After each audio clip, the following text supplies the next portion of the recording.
Samahan niyo ulit ako ngayon sa paggawa natin ng meaty overload spaghetti. At huwag niyo po kakalimutan muna ang mag-subscribe, like, share.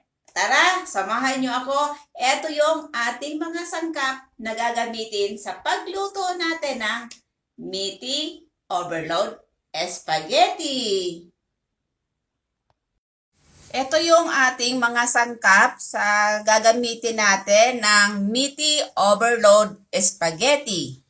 Ito yung giniling na karne. Ginawa ko na siyang meatballs. Ito naman yung sausage or hotdog. Ito siya. Ito yung mga hiniwa ko na. Ito yung sausage. Ito yung hotdog. Lahat po yan. Ayan siya. Ito naman ang ating sibuyas na gagamitin. Ito yung bawang. Tapos ito naman yung tomato paste. Ito rin siya, yung tomato paste na ating ilalagay na parang lalong sumarap ang ating overload spaghetti. Ito yung ketchup niya. Ito siya. Ang ating ketchup.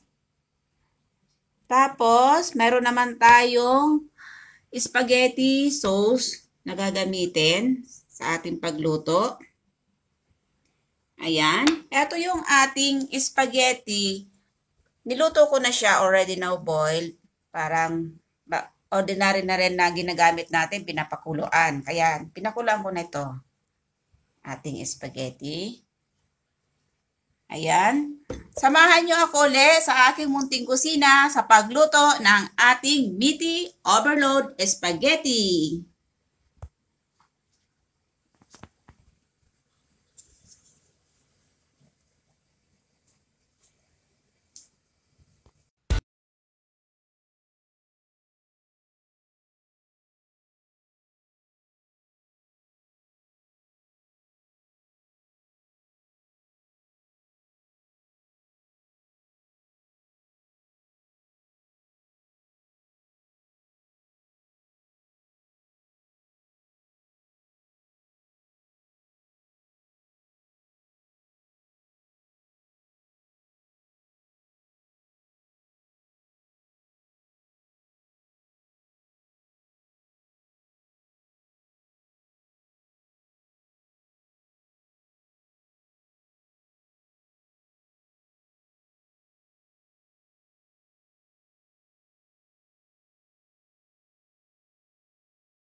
spaghetti.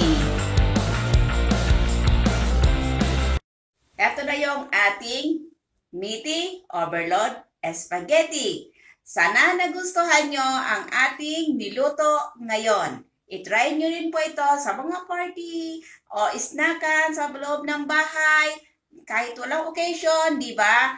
Lagi tayong nagluluto ng napakasimple lang na spaghetti. Maraming salamat sa inyong lahat sa panunood ng aking YouTube channel. Salamat sa mga nag-subscribe. Salamat sa mga nag-watch at nag-like ng aking video.